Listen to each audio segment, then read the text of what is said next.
So once the waveform's been saved off the oscilloscope, I now need to transfer that to the waveform generator. However, it's in CSV off the scope and the waveform generator won't read that, so I have to go back to home, reconvene back over to there. I'll go back to home, go back to our builder. I need to open off USB and somewhere along here. There's my channel there. Right, okay that. And there's my pulse waveforms there. So I now need to save him into memory, and we will save him as test wave. Okay, so now I can load him into the arbitrary waveform generator in basic mode. So we'll go back. We're going to go to basic mode. Okay, so what we'll do is we'll load this, just have a look at this to start off with. Go to ARB, I need it on 50 Hertz, memory file, and it should be test wave there. So it shows me a little picture there of what it looks like, and if we spin it back around, zoom out, and have a look at the oscilloscope screen again, we'll just turn him on.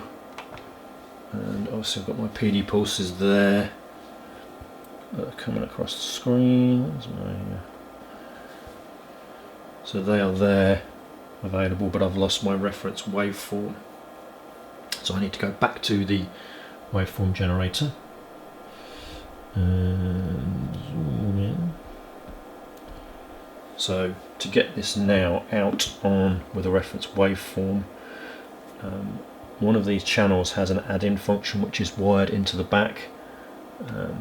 So what I'm going to actually do is swap these over initially. So I'll now play the arbitrary waveform out of channel 2, and channel 1 I'm going to set up as a sine wave 50 Hertz, which the scope's already responded to. Now I can go around here, go to channel 1, and this function here, there's an external BNC on the back of this that allows me to add a signal into channel 1. Like that, we'll zoom back out. So you can see I have my 50 Hertz reference waveform. Don't need channel 2 now, get rid of him. But I haven't got any PD pulses on it. So when I put on channel 2, my PD pulses appear.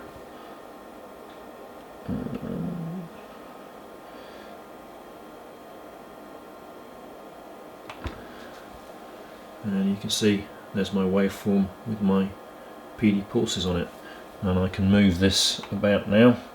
I can change the phase angle on here,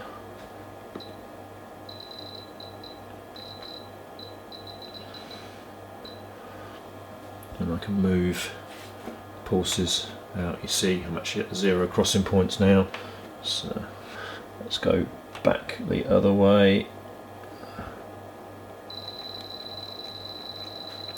You can slowly see them there. Yeah, now I've got them sitting on top of the waveform at the peaks, so I can move this about. I can obviously change the voltage of these.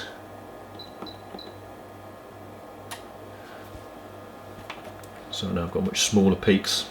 My options are fairly endless with this methodology for creating partial discharge pulses. It's quite a powerful technique. What we'll just do is zoom in, see if we can find some of these and see what they look like.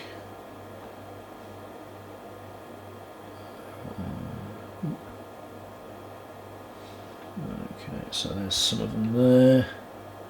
So yeah, not sure how well you can see that. We'll try and zoom in. Yeah, not sure how well you can see that, but the little partial discharge pulses are there in that part of the waveform. So I'm pleased with the result from that. It's quite a powerful function using the sequencer to create it. Managed to create a partial discharge pulse. Thanks for watching. Hopefully it's been useful to some people, and we'll see you again in the next video.